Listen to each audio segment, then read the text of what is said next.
રાજકોટમાં 3 દિવસના ડિમોલિશનમાં ભ્રષ્ટાચાર, અધિકારીઓ 46 લાખનો કર્યો ખર્ચ, 12,40,000નું તો પાણી પી ગયા, ભ્રષ્ટાચારની તો હદ કરી નાખી। અહેવાલ સંજય પોપટ।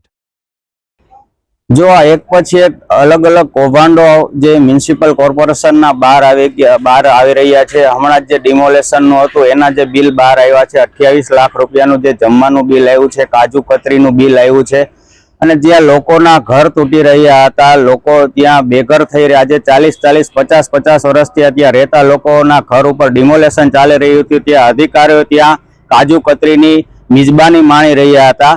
અને આવા તો અનેક કૌભાંડો, જે 24 લાખ રૂપિયાનું કેમેરાનું જે બિલ આવ્યું છે, અલગ અલગ કેટલા કૌભાંડો ધીમે ધીમે બહાર આવી રહ્યા છે। પણ લોકોને પણ, જનતાને પણ ખબર છે કે ભ્રષ્ટાચારી ભાજપનું આ અત્યારનું એક કૌભાંડ નથી, વર્ષોથી આ દરેક જગ્યાએ એના કૌભાંડો, રોડ રસ્તાથી બ્રિજથી લઈને બધી જગ્યાએ એના કૌભાંડો અને ભ્રષ્ટાચાર લોકો સમક્ષ આવી રહ્યા છે।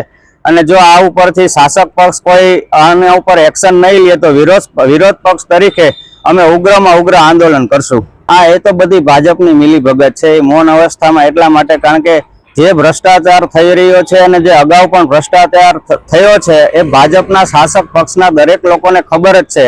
એટલે એક આંખ આડા કાન કરીને એ લોકો બેસી રહ્યા છે। પણ વિરોધ પક્ષ તરીકે અમારી ફરજ છે કે અમે લોકો સુધી એક આ મેસેજ પહોંચાડશે અને જે લોકો જે ભ્રષ્ટાચાર થઈ રહ્યો છે એના વિશે અમે ઉગ્ર આંદોલન કરશું। એ વસ્તુ તો એવી છે કે અત્યારે તો એ નવા મેયર થયા છે એટલે દેખાડો કરે છે, આ સિંગમ થઈને ફરે છે, અને જે ખરેખર તો એ જે સિંગમ તરીકે એને એવું બતાવવું હોય તો જે આ ભ્રષ્ટાચાર થયો છે ને આજે આ બધા કૌભાંડો બહાર આવ્યા છે તો એના ઉપર તાત્કાલિક મેયર પગલાં કેમ નથી લેતા, અમારો એક જ સવાલ છે।